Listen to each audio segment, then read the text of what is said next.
was only in 1909 that Johansen introduced the term gene, defining it as a mere abstraction. It was an abstraction at the beginning, but during the so-called classical period of genetics, it started to gain concreteness, especially with the work of Morgan and Bridges, that clearly showed that the gene could have a position either earlier on a genetic map and then on a chromosome. It had a position, but in their mind, it did not have a dimension. It was just a dimensionless point on a map or on a chromosome. In the following phase of genetics, what some call the neoclassical phase of genetics, the gene did gain a dimension. It became clear that it was not just a point, but it was rather a piece that could be separated both mutationally as well as recombinationally, thanks, for example, to the work of Benzer that defined the concepts of muton and raccoons. And with the realization that genes were made of DNA, it also became clear that the gene coincided with a piece of DNA. With the advent of the modern era of genetics, and especially with the tumultuous development of molecular genetics and today of genomics, what at that point seemed to be a quite clear definition of genes started to become more and more blurred and more unclear. Problems started when it was discovered that genes were not continuous, they were interrupted by introns, and these introns could be removed in different ways through the phenomenon of alternative splicing, so that a gene could give origin to different transcripts. But it became even more difficult to define when it was clear that the gene was not only defined by its transcriptional unit that encodes for a gene or that produces an RNA, but it's also defined by all those regulatory elements that determine the way the gene is expressed. And as we gain more and more information about genome structure, and as we gain more and more information about the intricacies of gene regulation, the concept of gene became less and less clear. Because today, if you ask me to point to you the exact start and end of a gene in a genome, I'm unable to do that. And that's because I can identify easily the transcribed portion of the gene, but I cannot identify all those regulatory elements that are necessary to define the identity of that gene. So we don't know where the gene starts and finishes, and we have to revive a concept that was proposed in 1954 by Lewis Tedler, who borrowed this concept from physics. And he said that there can be an operational definition of a gene, which is based on the empirical evidence we have, which today coincides with the transcribed portion of the gene. But behind that, there is an hypothetical gene for which we don't have all experimental evidence, which corresponds to the real definition of the gene, which includes, in addition to the transcribed portion, all those other regions which define its identity. And for the purpose of plant breeding, I mean, this may all seem philosophical discussion that doesn't matter practically, but it does matter practically, because for the purpose of plant breeding, we have to be able to recognize the cis-regulatory elements, because it's going to be by acting on those that we will be able to modify those complex traits that are at the basis of plant breeding. And so one of the key elements that we are currently missing that would make genome editing even more powerful than it is today is a complete knowledge about the regulatory elements in order to be able to modify those regulatory elements and fine-tune the expression of the genes. And a very nice example of how important it is to fine-tune the expression comes from a very elegant work from Cortiva that after decades of experiments where people try to improve grain yield either by overexpressing genes or by knocking out genes that were all unsuccessful when these constructs were tested in field conditions on a variety of genetic backgrounds. They finally were able to produce the first transgenic that increases grain yield. It also increases nitrogen use efficiency. And this was obtained by fine modulation of a transcription factor called ZSM28, which was obtained by introducing a transgene, which was under a weak promoter that slightly increased the expression of the gene and extended its expression to earlier phases than it is normally expressed in. So it clearly shows you that if we want to affect these traits, which are those that we really care about for the future of agriculture, for making it more sustainable and more productive, we need to play around with cis-regulatory elements, and we need to know the complete structure of a gene. So this question of whether a piece of DNA is part of a gene or not is a question that sort of torments me since a long time, because when in 2007 we introduced the concept of the pangenome in plants, people kept saying, oh yes, but all those things don't matter to genes because they're all non-genic. Well, but if those things affect the regulation of the genes, they are genic, and so they do matter. But things are not simple, and they're not simple because there is a variety of different regulatory elements, cis-regulatory elements, that all together determine how a gene is expressed. They are insulators, they are silencers, they are enhancers, they are super enhancers. They can be upstream, they can be downstream, they can be within genes. So it's a very complex modular system that does not act on a linear molecule because it acts on DNA, which is complex with proteins to form chromatin, and assumes a specific three-dimensional structure, and it's that three-dimensional structure that determines in the end how a gene is expressed. And in plants, things are made even more complicated by the fact that, as Mathieu showed yesterday, plants are characterized by extremely high levels of structural variation due to recent movement of transposable elements, so that the structure of a gene may be extremely different when we compare different individuals, even within a species.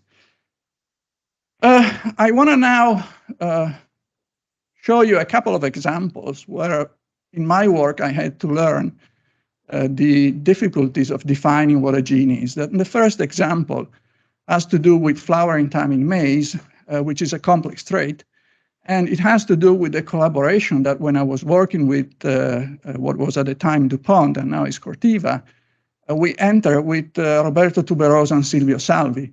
At the time, we had produced physical maps for Missouri 17 and B73 with the goal of using them for positional cloning of genes controlling complex traits. And we wanted to put our system to a test. And we found the very elegant and accurate work that had been done in Bologna, where they had been able to fine map the QTL controlling flowering time in maize to a very narrow region. This region was called VGT1. We took the information coming from Silvio and Roberto.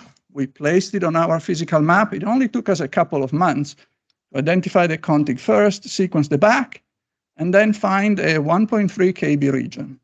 And you may think, okay, it's done. But the surprise was that in that 1.3 kb region, we could not find any gene. So I went to my boss, Scott Tinga, and I told Scott, I've done my work. We have this region. It's small enough that it should contain a single gene, but there is no gene. And I said, I think there is a regulatory element. And Scott said, no, there must be a gene. Go and find the gene. So I spent another 4 months trying to gather all possible evidences that there was a gene there. There was no evidence that was pointing to the fact that there was a gene. So I went back to Scott and said, Scott, there is no gene. And actually, that was the right explanation. We later showed that there was a regulatory element that acts on a gene which is about 60 kb downstream. The gene is called RAP2.7. It's an AP2-like transcription factor. We were able to show that the 1.3 kb region changes the expression. And when you change the expression, you change flowering time. So the lesson that I learned the hard way was that genes can extend over very long distances. As Mathieu pointed out, there is another very nice example in maize, which is TB1 involved in plant architecture and in domestication in maize. A formal aspect that I would like to discuss about is whether it's correct to give two different names to the gene, to the transcribed portion of the gene, which is RAP 2.7, and to VGT1. If we define the gene as the transcribed portion plus the regulatory elements, it should all have the same name. The second example comes from Grapevine, and it's more recent. In the work that Gabriele Magris described 2 days ago, in addition to the population genomics analysis that he showed to you, we also used the resequencing data from over 200 cultivated and wild varieties to try to identify the presence of selective sweeps that may be related to the domestication process that Grapevine underwent. And we did find one, which is located on chromosome 17, where there is a very reduced diversity in the cultivated varieties in comparison to the wild accessions. And in that region, our attention was attracted by two genes. One is a leucine-rich repeat receptor-like kinase, and the other one is an isopiperitonyl carveol dehydrogenase. The two genes are in the same orientation with respect to transcription, so they're in a head-to-tail orientation, and they are separated by less than 100 base pairs. So the transcript of the kinase ends less than 100 base pairs away from where the transcription of the dehydrogenase starts. For these two genes, there is a very different genotypic composition in cultivated varieties in comparison to the wild ones. There is a set of highly related and highly divergent haplotypes that is found only in the cultivated varieties and is never found in the wild ones. Conversely, we can find some cultivated varieties that have wild haplotypes, but they're usually in a heterozygous state because the mutation is probably, is definitely not recessive, it's rather dominant. But the more interesting aspect is that we could use these heterozygous individuals to measure the relative expression of the cultivated and the wild haplotype. And when we did that in leaves, you cannot find significant differences. So the two variants are expressed at very similar levels for the kinase in the leaves, from the cultivated haplotypes as well as from the wild haplotypes. But when we look at berries, in berries, you see that there is basically no expression of the wild haplotypes, and there is a rather high expression of the cultivated haplotype. And this is not only true for the kinase, it's also true for the frankin gene, the dehydrogenase. So we see exactly the same phenomenon in the dehydrogenase. So what we find is that wild haplotypes have no or very low expression in the berries for both genes, while the domesticated haplotypes have high expression in the berries. Our explanation is that there was presumably a single mutation that increased expression in the berries for both genes, and that mutation was selected during domestication because it changed positively the berry characteristics such as berry size. So it could be an example of a single cis-regulatory element that is capable of affecting not just one gene, but two genes at a time. And the fact that you can have this phenomena is shown also by other examples. This is an example, again, in Grapevine, where we have two genes which are now in a head-to-head orientation. So they are transcribed in opposite orientation. They are separated only by a couple hundred base pairs. It's what many call a bidirectional promoter that presumably is acting upon both genes. And when that promoter is interrupted by the insertion of a retrotransposon, we can show again through allele-specific expression that you knock out the expression of both genes. So you can have a single mutation that shuts down the expression of two genes at a time. The fact that you can have elements that can affect the expression of multiple genes that are in neighboring locations was also clear to us from work that we had done earlier, where we had looked at expression variation among different grapevine varieties. And when we look at the correlation of expression variation between flanking genes, we could show quite convincingly that closely spaced genes usually have a more correlated expression variation than distantly spaced genes. Probably pointing to the fact that there are both local chromatin-related effects, but there could also be single cis-regulatory elements that can be able to exert their action on more than one gene.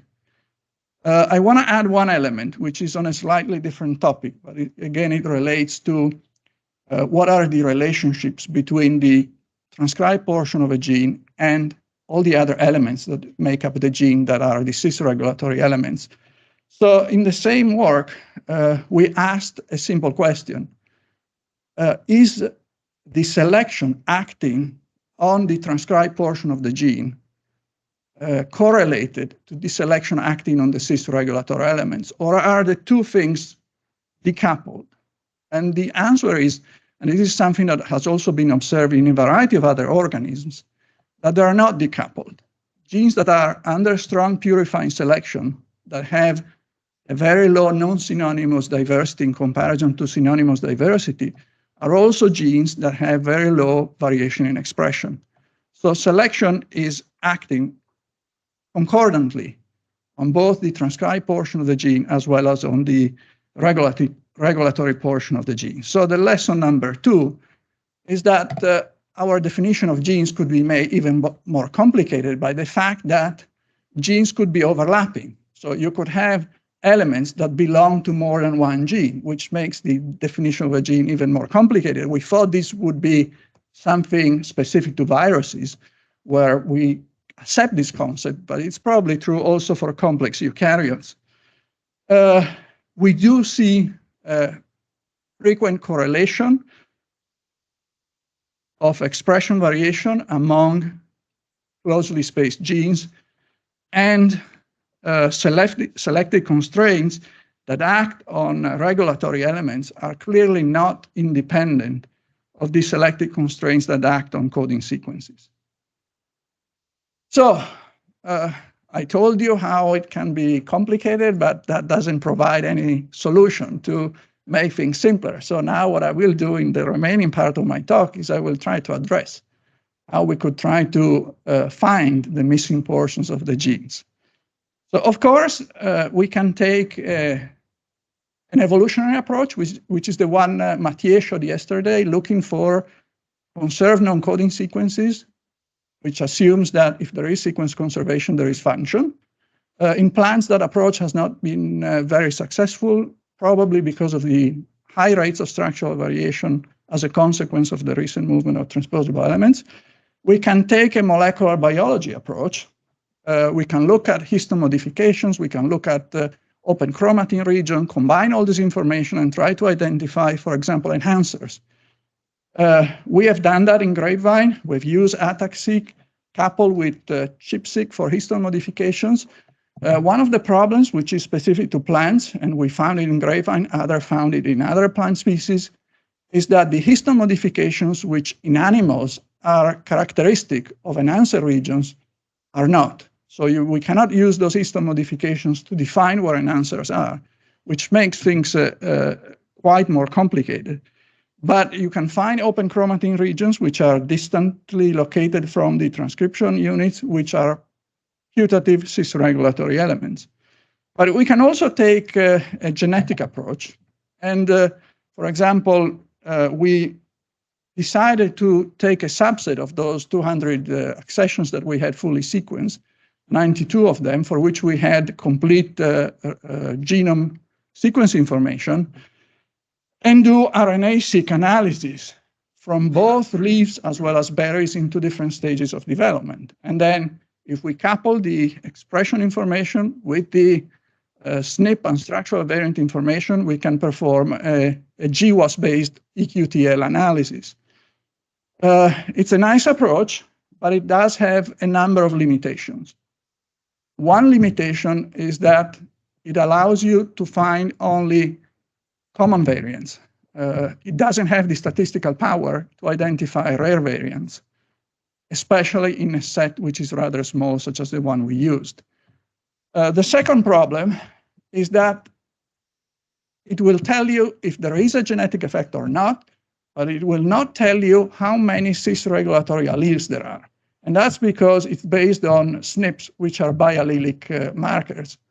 So you can only divide your individuals into 3 categories at a maximum.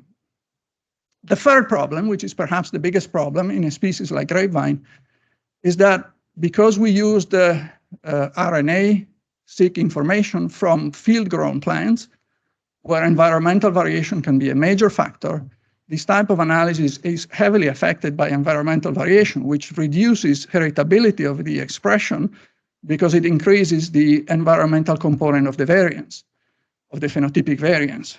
So because of all of these reasons, I won't show you the data from the EQTL analysis, but I will show you something else that we try to do. As you grow older, you're allowed to take walks on the wild side. And so we decided to do something quite different from what others had done before. So grapevine varieties are highly heterozygous. So if you take a single gene, the vast majority of these varieties will be heterozygous. We were able to infer haplotypes for each of the 92 accessions for each of the 30,000 genes using statistical inference. And with this haplotype information, we were able to perform allele-specific analysis for each gene in each variety which was heterozygous. The advantage of the allele-specific expression analysis is that theoretically, you should completely remove the environmental component. And that's because you're comparing 2 alleles which are present within the same cells. So they should be subject to exactly the same environmental effects. This is not new. What we tried to do then was to build a model where we could estimate for each gene how many different regulatory alleles there are.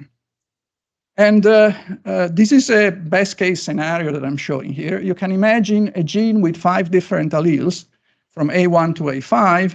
And you can imagine that in your set, you have all the different heterozygous genotypes that represent the different combinations of those 5 alleles, 5 times 4 divided by 2, which makes 10 different genotypes. It's not always the case like that. If you find a case like this, the model can be solved with a set of n equations that have n variables, and it becomes easy. In reality, in the vast majority of the cases, you'll have missing pieces of that matrix, but you can still enter the data into a linear model and use the linear model to estimate the relative expression value of each allele haplotype. The purpose of doing this was also because we wanted to extend the tools of population genetics to the realm of regulatory variation. So what we're trying to do is we're trying to estimate observed and expected regulatory variation and then be able to do a number of population genetic analysis to understand what is acting upon regulatory variation. But I won't talk to you about that. I will just show you a simple example of the results we can get. This is a single gene. You have the relative expression value of the different alleles on the y-axis. It's on a log2 scale. So in the left panel, where you go from minus 1.5 to plus 0.5, it is a 2-fold difference on a log2 scale, which means that between the most lowly expressed allele and the most highly expressed allele, there is a 4-fold difference in expression. And you can see that not only there is a large difference in expression, but you also have a range of different alleles that express at different levels.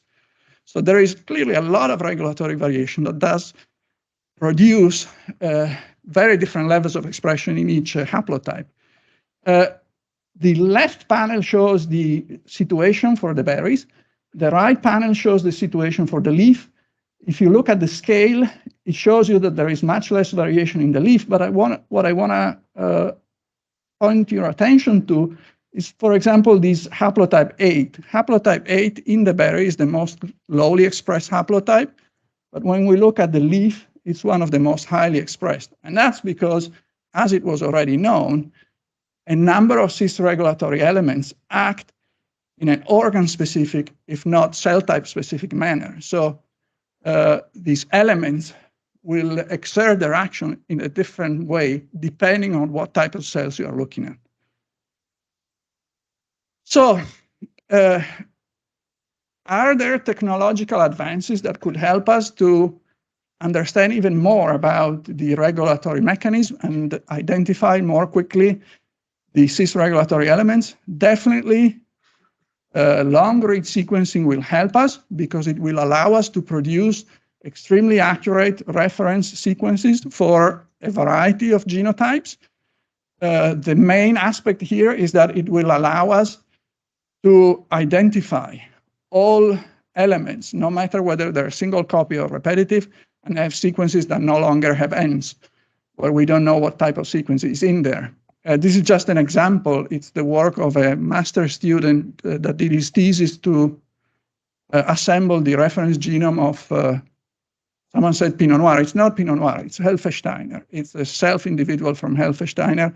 And as you can see, you produce basically a complete telomere to telomere assembly. 13 out of the 19 chromosomes are completely assembled from one end to the other across the centromeres. And then there are 5 chromosomes in 2 contigs, 1 chromosome in 3 contigs. But in addition to being able to look at regions that we never looked at, such as the centromeres, which are only of interest to some people, the most important thing is that we have a complete sequence description. And if we do that for multiple genotypes, then we can compare and look very accurately at all the sequence differences that could be responsible for the differences in expression variation. But the other technological progress that I'm convinced will help us a lot is to move the expression analysis as well as all the epigenetic analysis from the bulk tissue level to the single cell level. As I tried to explain to you, a lot of these elements act in a cell type specific manner. And when we look at bulk tissues, we're actually averaging out the effects of these elements. So we're losing a lot of information. When we will be able to perform for example, RNA-seq assay in a single cell specific manner, I'm sure that we'll be able to understand much more about the intricacies of gene regulation, and we'll be able to identify an additional number of regulatory elements that today escape our detection. Of course, the other area where we need a lot of progress is in the development of experimental methods that would allow us to identify regions in the genome that have a regulatory role, such as ataxi, but we need other things. If histone modifications are not appropriate in plants, we'll have to find some other approach that will point to us more quickly to what are the regulatory regions surrounding a gene. And we'll need a definition, a complete definition of a gene. We need it if we want to be able to use those genes in plant breeding. We need it if we want to fully exploit the great power of genome editing, because it will be by editing regulatory sequences rather than by editing transcribed portion of the genes that we will be able to affect the traits that are most relevant to plant breeding. And before I close and I take questions, let me thank my collaborators. The two Gabriele worked on the selective sweep. Rachel did all the work on ataxic and histone modifications. Fabio and Giovanni did all the work on the allele-specific model to estimate the expression level of alleles. Mario assembled the genome using the hi-fi reads. And our collaborators are collaborating with us in a print project that is working on these aspects. Thank you for your attention.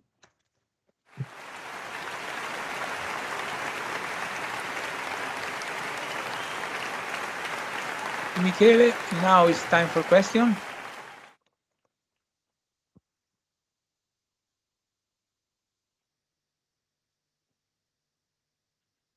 Michele, thank you very much for your very nice presentation. And I think that we are very close. Maybe you, for sure, will have some more words on that, of the principle of indetermination of Heisenberg in genomics. In fact, when you said that we must use single cell to study all these kind of cross references between genes and so on. We are also affecting the cell. If you have just to culture cells, not pluricellular organisms, but when we have just a singular cell organisms, maybe is much more easier, and for example, for microalgae, than for a plants, from tomato. So maybe are our techniques affecting at the end the results? What do you think about that? The kind of indetermination principle of genetics. Thank you. We're getting closer and closer to physics, which is a good thing in my mind, because the future of biology will be in mathematics. But I agree, there is definitely a concern because the presence of the cell wall forces us to use very disruptive treatments to isolate single cells. And we know that, for example, the simple act of producing protoplast is changing the expression of a multitude of genes. But I'm confident that we will find alternative strategies. The area of spatial transcriptomics is developing extremely quickly. Spatial transcriptomics does not disrupt cell structure, or it does it to a much less extent, and it's gaining increasing resolution so that we could soon have not only single cell information, but we could have information from single cell in their spatial context, which is going to be even more useful. There was another question before. Yeah, thank you. I really agree with you when you say that we have to move on single cell just to have more detailed information. But what do you think about protein? Because also I think looking at the RNA and the epigenomics regulation, yes, it's cool, but you are looking just in a point of the picture, and it's also for me important to move on proteomics and try also to understand how proteins interact, because another level of regulation is during the protein maturation. So yes, I agree that there are post translational modifications that have an important role, even though there is quite an extensive amount of evidence that points to the fact that 80% of the variation in the protein abundance in the end, or in the protein functionality, is due to differences in transcription levels. But it's an endless point of discussion with protein biochemists, I admit.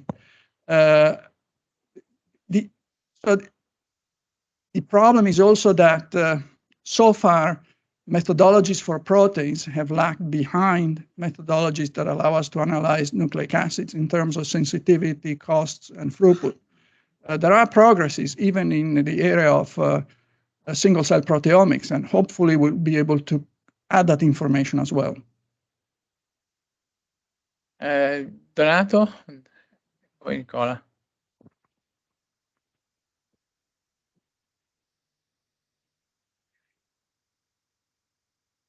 But sorry, just wait for the microphone. Just I would like to have your opinion about the RNA methylation that has come up as an important way of controlling production, because recently, there are very strong claims that if you modify RNA methylation, you can increase yields. And well, it's a known phenomenon from animals. Yeah, there is a large number of additional layers of complexity that can be added. One thing is that I like reductionist approach. So I like to break a complex problem into simple problems and try to solve one problem at a time. Some other people don't agree. But I think that those that were so confident in hypothesis-free science haven't gone too far so far. But in addition to that, all these elements, they can go, I mean, we have always to remember the basic equation of quantitative genetics. The phenotypic variance is due to a genetic component and environmental component. Elisabetta will not like that because the equation can be much more complicated, but for a simple geneticist like me, it works very well that way. So if these things have a genetic basis, we'll find it through genetics. If they have an environmental basis, they go into the environmental variation. Yeah. Nicola, then. Yes, thank you, Michele. From your experience and from your results and from literature, how far is the distance from this of these cis regulatory elements from the transcribed? Because I mean, in a species with high recombination rate, is there a risk or an advantage, evolutionary advantage, to have it in a far position? First of all, are there species with high recombination rates? Because the recombinational size of a genome is much more constant than its physical size.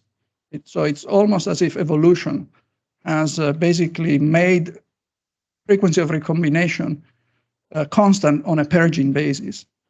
But the answer is that we don't know how distant they can be. Of course, in a genome like Arabidopsis, they will not be very distant because the genome is so compact that distances must be small. And that's why I think Arabidopsis is not a proper model to study these things, because things in real species will be very different. And that's why we need to study them in species which are closer to the reality of a large genome. In terms of recombination, it's difficult to say whether it can be advantageous or disadvantageous. There are classes of genes where selection tends to keep variation constant, and there you could argue that high recombination will be unfavorable. There may be other genes where it works the other way around. Roberto? Roberto, we cancel VGT1. There will no Yeah, longer no, be thank you VGT1. very much. I have to buy you beer. I was actually asking Silvio to ask the questions, but I would have preferred, but he's a smart guy, so I said, go ahead. No, great talk, as usual. Well, first of all, I want to thank and congratulate Luigi and Adriano for the excellent meal last night, excellent food. Really, thank you very much. Congratulate the cook, not me. Well, yeah, okay, yes. You're right. A few comments. First of all, like I said, I'm one of the T-Rex here. You're getting there, but not yet. I had the pleasure and luck to know all the guys that were involved in the golden era of DuPont Pioneer. Scott, Anthony, Barbara, you. And it's a bygone era, I think, because even though I'm still lucky to collaborate with, and you are involved too, with Corteva, things have changed a little bit. But again, so I'm just a little bit melancholic, as they say. One thing I respectfully disagree with you. Not respectfully disagree, because you said, well, we should call VGT1 as RAP, whatever, I can't remember. I disagree on that because it seems like we are afraid of what we used to call, unfortunately, junk DNA. And I think we should give a dignity to junk DNA, what we used to call junk DNA. So I don't know if you should call RAP 2.7 BOSS, because I like to tell to my students, I want to have my hands on the switch, not on both, actually, switch and also the lampadina. How do you say lampadina? Lamp. Light bulb. Yeah, right. I think it's best to have your hands on both because you have more options. And so that's my view that you're welcome to disagree with. Now, something else that I was hoping you will get into it, and I kind of stimulated to go in that direction. And you rightly so. Well, Roberto, if you can map it, that's not missing heritability, right? And you know the term, I think I have mentioned the fluid genome. That was the the Congress organized where Barbara McClintock was present in the University of Minnesota in 1987. And unfortunately, I couldn't attend. They were talking about gene amplification, and now Bikram Gill showed that, with the pleasure probably of Barilla, that it can become a very important issue in terms of glyphosate resistance. And to what extent this might become an important player for abiotic stress, because like it or not, that's going to be the major challenge we already have. Who knows? I'm getting too long. I'm getting to the point. I was not disappointed, but I was hoping that you would have brought in the picture a little bit more of EQTLs from rice, for example. Because, of course, if you can map it, that's fine. But how much? I haven't read the literature from rice recently, but you have the right numbers to go into this. I'm not saying to go into missing heritability, but a little bit more. And my feeling, you are perfectly right when you say we need transcriptomic at the single cell level. Also, who said the protein? I would say also metabolomics, which might be the right compromise. But to go back to the same question, what is the fix that you have for the missing heritability? Is the Ed Buckler likes so much sometimes, and he has proposed some editing also at a more general level, including, of course, heterochromatin. So I'll address 3 points. You raised so many. The golden age, I'm also nostalgic. We could spend a lot of money. We had no business. It was the best of both worlds, academia and industry. So we're all nostalgic. Second point, VGT1 versus RAP 2.7. It's a formal issue. But if we accept that we term VGT1 and not RAP 2.7, then we could also give different names to different pieces of RAP 2.7. Because if we agree that they're all part of the same gene, whatever can be separated recombinationally could have a different name, and each base could have a different name. But I think it's more a sort of mental masturbation issue than a real problem, as far as we understand what we're talking about. But you go for the RAP1, that's it. No VGT1. Oh, I could also go for VGT1. I don't care. Just give the same name. How about flipping a coin? Let's flip a coin, right? Let's call it VGT 2.7. So we combine and we make a hybrid. Right, that could be a good compromise. The boss, the switch, and the lamp. Yeah. The third question as to the missing heritability, I think that an increasing body of literature is showing that what initially was viewed as missing heritability does not need strange explanation. It doesn't need to go to invoke epigenetic variation. I mean, of course, with exceptions, but in general, I think especially the work on model animals and on humans is showing that what initially was missing heritability was due to insufficient power of the QTL detection. And when they increased the sample size, they started to find what was previously missing. And I really like the model that Jonathan Pritchard proposed that he calls the omnigenic model of inheritance of complex traits, where he argues that basically every gene can interfere with every other gene, which would make it untractable. But then, of course, you have major effects and minor effects. And if you're happy with playing with the major effects, you can still work with those. Thank you. Any other, again, Donato?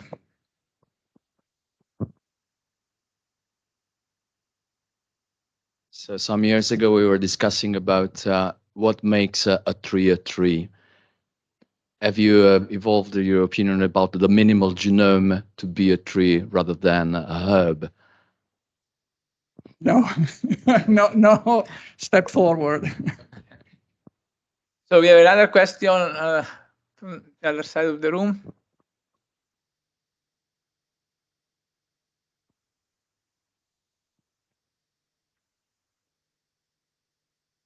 This is just more a comment than a question. Is going back from the stars down to low level, at not philosophical comment, but practical comment. Analyzing single cells, very deeply is transcriptomics, metabolomics, and so blah, blah, blah, all these things. So it would be quite difficult. And as you said, the moment you isolate the single cell can just disrupt the regulation it had before, just 1 minute before. Another approach that is technically feasible is to analyze tissues by, for example, like laser microdissection. Using that, we did some years ago phloem, for example, isolating phloem and analyzing the gene expression in phloem in tomatoes. That was relatively easy. Well, not easy, but well, it was feasible, and that can give can avoid this problem. But the bulk of a sample that contains all kind of tissues is terrible, because everything is averaged. So you don't see what happens in one tissue compared to the other tissue, and that is very important to know. Yeah, I agree. And I think what they call today spatial transcriptomics is much closer to what you used to do with laser microdissection and to single cell analysis. But in the end, we'll probably have to combine both approaches and then try to make sense by combining information. So maybe next SIGA meetings will be some tissue-specific expression also.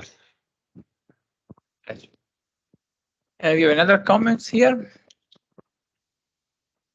Yeah, it's just a comment on your former question, whether we should call gene the promoter the same name. You also showed us that there are cis elements that are able to regulate more than one gene as the bidirectional promoter, as you called it. So which name should we give to this cis element? Oh, we simply have two overlapping genes. Okay, yes. With two different names, but they will be the portion that is overlapping. Would be complicated. Okay, any other questions, comments? We can thank once again Michele for this very provocative presentation.